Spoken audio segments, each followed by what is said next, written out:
ಇವತ್ತಿನ ಭಾರತದ ಈ ರೀತಿಯಾದಂಥ ಉತ್ತರ ಕೊಡೋದಕ್ಕೆ ಎದೆ ಉಬ್ಬಿ ಬರುತ್ತೆ ನಮಗೆ. ಜಸ್ಟ್ ಪ್ರೌಡ್ ಅನ್ನೋ ರೀತಿಯಲ್ಲಿ ಅನ್ಸುತ್ತೆ. ಯಾಕೆ ಅಂತಂದ್ರೆ ಹೇಗೆ ಭಾರತ ಬೆಳೆದು ನಿಲ್ತಾ ಇದೆ. ಇದು ಬಹಳ ವರ್ಷಗಳ ಹಿಂದೆನೇ ಆಗಬೇಕಾಗಿತ್ತು, ಈಗ ಆಗ್ತಾ ಇದೆ. ಆಪರೇಷನ್ ಸಿಂಧೂರಕ್ಕೆ ಪಾಕಿಸ್ತಾನ ಗಡಗಡ ಅಂತಿದೆ. 9 ಕಡೆಗೆ ಏರ್ ಸ್ಟ್ರೈಕ್ ನಿಂದ ಪಾಕ್ ನೆಲಸಮವಾಗುವಂತ ರೀತಿಯಲ್ಲಿ ಕಾಣಿಸಿದೆ. ಮುಜಾಫಿರಾಬಾದ್ನಲ್ಲಿ ಮಿಸೈಲ್ ದಾಳಿಯಿಂದ ಭಾರಿ ಬೆಂಕಿ ಹತ್ಕೊಂಡಿದೆ. ಅಲ್ಲಿ ದೃಶ್ಯವನ್ನ ತೋರಿಸ್ತೀನಿ. ಪಾಕ್ ಮಸೀದಿಗಳಲ್ಲಿ ಭಾರತದ ದಾಳಿಯ ಬಗ್ಗೆ ನಿರಂತರ ಅನೌನ್ಸ್ಮೆಂಟ್ ಅನ್ನ ಮಾಡಲಾಗ್ತಾ ಇದೆ. ಅಂದ್ರೆ ಎತ್ತಿ ಕಟ್ಟುವಂತ ಕೆಲಸ ರೀ.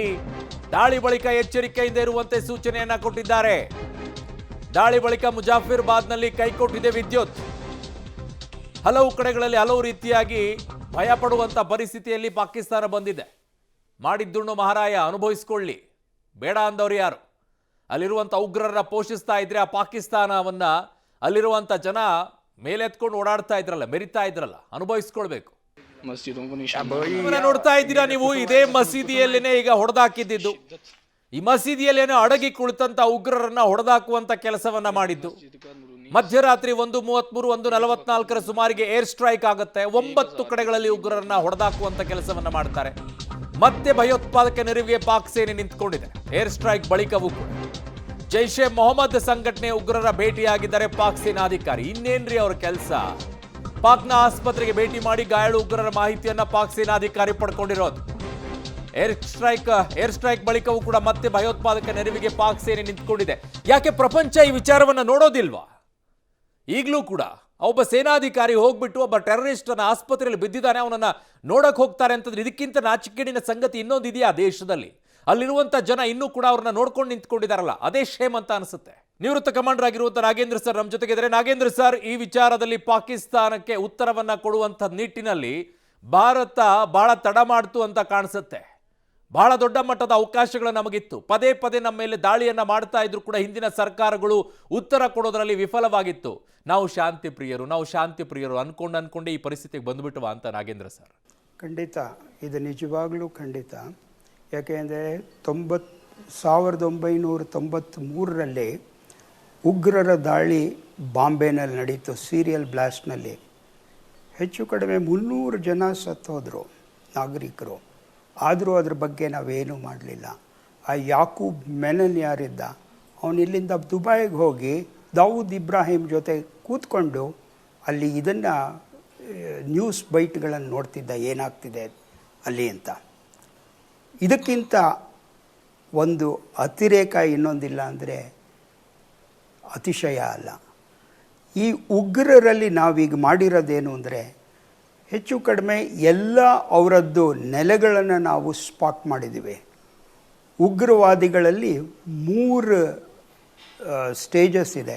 ಒಂದು ಅವರದ್ದು ಬೇಸು ಟ್ರೈನಿಂಗ್ ಕ್ಯಾಂಪ್ಗಳು, ಆನಂತರ ಟ್ರಾನ್ಸಿಟ್ ಕ್ಯಾಂಪು, ಟ್ರೈನ್ ಆದಮೇಲಿಂದ ಅವರನ್ನು ಟ್ರಾನ್ಸಿಟ್ ಕ್ಯಾಂಪಿಗೆ ತೊಗೊಂಡು ಬರ್ತಾರೆ.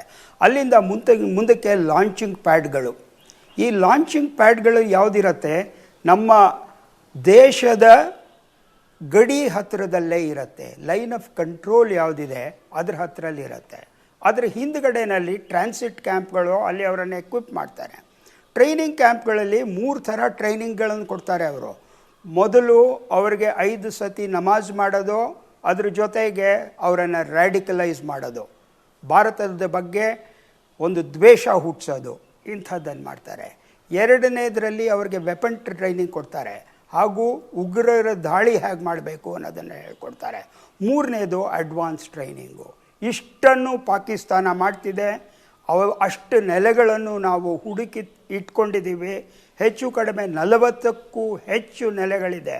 ಅಷ್ಟನ್ನು ಧ್ವಂಸ ಮಾಡುವ ತನಕನೂ ಈ ಭಾರತ ನಿಜವಾಗಲೂ ನಿದ್ದೆ ಮಾಡೋದಕ್ಕೆ ಸಾಧ್ಯ ಇಲ್ಲ. ಯಾಕೆಂದರೆ ಅವರು ಯಾವಾಗ ಧ್ವಂಸ ಆಗ್ತಾರೋ ಆವಾಗಲೇ ನಮಗೊಂದು ಸ್ವಲ್ಪ ನೆಮ್ಮದಿ ಸಿಗೋದು.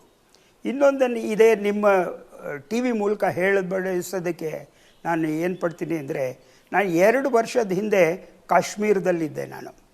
ಕಾಶ್ಮೀರದಲ್ಲಿದ್ದಾಗ ಅಲ್ಲಿ ಕೆಲವರು ಸೆಕ್ಯೂರಿಟಿ ಪರ್ಸನ್ಸು ಅಲ್ಲಿ ಆನ್ ಗ್ರೌಂಡ್ ಇರೋರ ಹತ್ರ ಮಾತಾಡಿದಾಗ ಎಲ್ಲ ಮೂಲೆಗೆ ಹೋಗಿ ಬಂದಿದ್ದೀನಿ. ಎಲ್ಲೆಲ್ಲಿ ಉಗ್ರವಾದಿಗಳ ಅಟ್ಯಾಕ್ ನಡೆದಿದೆ ಎಲ್ಲ ಕಡೆಯಲ್ಲೂ ಹೋಗಿ ಬಂದೆ. ನಾನು ಮಾತಾಡಿದಾಗ ಅವ್ರು ಹೇಳಿದ್ದು, ನಮಗಿನ್ನೂ ಮೇಲ್ಗಡೆ ಓವರ್ ಗ್ರೌಂಡ್ ವರ್ಕರ್ಸ್ ಯಾರಿದ್ದಾರೆ ಅವರನ್ನು ತೆಗೆಯೋದಕ್ಕೆ ಇನ್ನೂ ನಮಗೆ ಸಾಕಷ್ಟು ಟೈಮ್ ಬೇಕಾಗತ್ತೆ ಅಂತ ಹೇಳಿದರು. ಈ 22ನೇ ತಾರೀಕಿನ ಉಗ್ರರ ದಾಳಿನಲ್ಲಿ ನಮ್ಮ ಕಡೆಯಿಂದ ಕೈವಾಡ ಇರೋದು ಓವರ್ಗ್ರೌಂಡ್ ವರ್ಕರ್ಸಿಂದಾನೆ. ಆದ್ದರಿಂದ ನನಗೆಲ್ಲೋ ಅನಿಸತ್ತೆ ಈ ಒಂದು ಕಾಶ್ಮೀರದ ಎಲೆಕ್ಷನ್ನ ಆರ್ಡರ್ ಮಾಡಿದ್ದು ಒಂದು ತಪ್ಪಿರ್ಬೋದೇನೋ ಅನಿಸುತ್ತೆ. ಯಾಕೆಂದರೆ ಇಂಥ ಒಂದು ಡಿಸಿಷನ್ ತೊಗೊಳಕ್ಕೆ ಮುಂಚೆ, ಇಂಥ ಜಡ್ಜ್ಮೆಂಟ್ ತೊಗೊಳಕ್ಕೆ ಮುಂಚೆ ಸರ್ವರ ಜೊತೆಯಲ್ಲೂ ಮಾತಾಡಿ ಮುಂದಕ್ಕೆ ಜಡ್ಜ್ಮೆಂಟ್ ತಗೊಳ್ಳೋದು ಸರಿ ಅಂತ ನನಗನ್ಸುತ್ತೆ.